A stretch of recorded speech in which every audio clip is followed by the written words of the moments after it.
Just before starting the video, Tata Sky is not paying to me or getting to view this video before publishing, so it's not a sponsor video. Yo, what's up guys, welcome back to the channel. Hope you're having a wonderful day.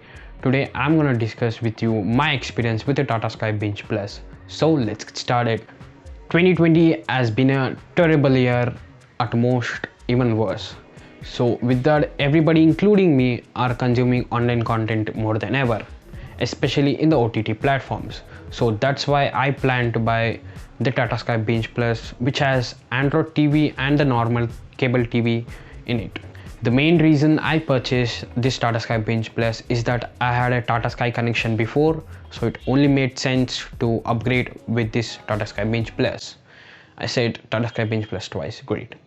Now, talking about the physical overview, it looks like any other set-top box from almost all the angles, but the only difference you will notice is that it has more ports in the back than usual.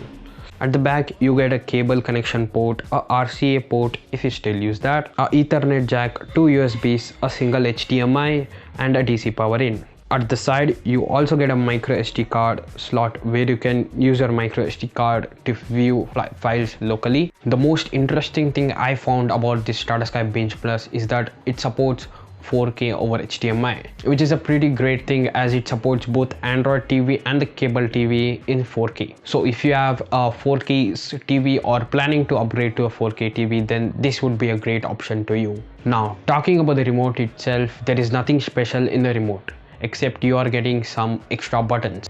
The remote is made from plastic. The buttons of the remote is also made from plastic.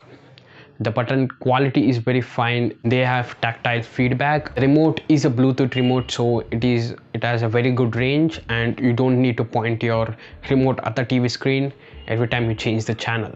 Now, enough technical overview and let's talk about the main thing anyone wants from a smart Android TV box like this, and that is the experience. The box comes with Android TV 9 built into it, and it supports all the apps from the Play Store like Disney Plus, Hotstar, Prime Video, etc. The overall UI experience is very smooth. You can jump through the apps without facing any lags. The only time I faced lag is when I played HD content in the background and surf to the Android TV UI. That time I faced some minor lags, which is not very noticeable but something to keep in mind. So the overall experience is very good except those minor problems. So if you are planning to buy any Chromecast enabled device or even Android TV box like this, then I would highly suggest you to opt for Tata Sky Binge Plus. So Tata Sky Binge Plus is priced 25,000 INR for those customers who have a Tata Sky connection.